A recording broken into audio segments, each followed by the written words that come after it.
فکر میں رہو گے تو خود جلو گے، بے فکر رہو گے تو دنیا جلے گی۔ گہری باتیں سمجھنے کے لیے گہرا ہونا پڑتا ہے، اور گہرا ہونے کے لیے گہری چوٹیں کھانی پڑتی ہیں۔ عورت کے آنسو اس کی تکلیف میں اتنے نہیں نکلتے جتنے آنسو وہ الفاظ دیتے ہیں جس میں اس کی توہین کی گئی ہو۔ زندگی محبت کے بغیر ایسی ہے جیسے وہ پیڑ جس میں پھول ہوں نہ پھل۔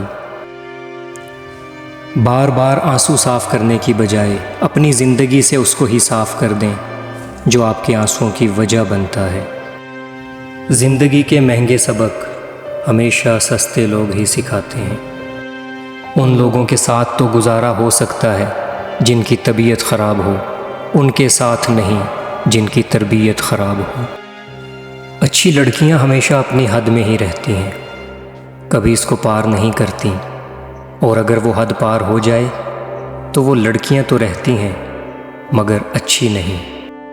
عورت کی بربادی اسی وقت شروع ہو جاتی ہے جب اس کے حسن کی تعریف ایک غیر مرد کر رہا ہو اور وہ کم عقل اس پہ خوش ہو رہی ہو۔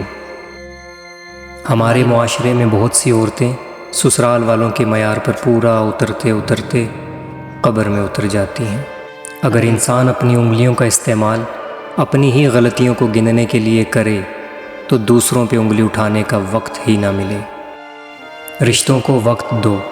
تاج محل دنیا نے دیکھا ہے، ممتاز نے نہیں۔ اپنا غم ہر کسی کو مت بتائیں، کیونکہ مرہم ہر گھر میں ہو نہ ہو، نمک ہر گھر میں ضرور ہوتا ہے۔ کسی نے پوچھا تم انہیں یاد کرتے ہی کیوں ہو جو تمہیں یاد نہیں کرتے ہیں؟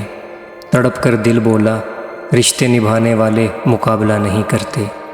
دنیا بھی بڑی عجیب جگہ ہے، جب چلنا نہیں سیکھا تھا تو کوئی گرنے نہیں دیتا تھا، اور جب سے چلنا سیکھا ہے تو قدم قدم پر لوگ گرانا چاہتے ہیں۔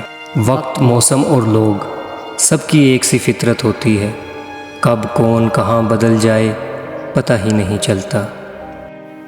اپنے وہ نہیں ہوتے جو تصویر میں ساتھ کھڑے ہوتے ہیں، اپنے تو وہ ہوتے ہیں جو تکلیف میں ساتھ کھڑے ہوتے ہیں۔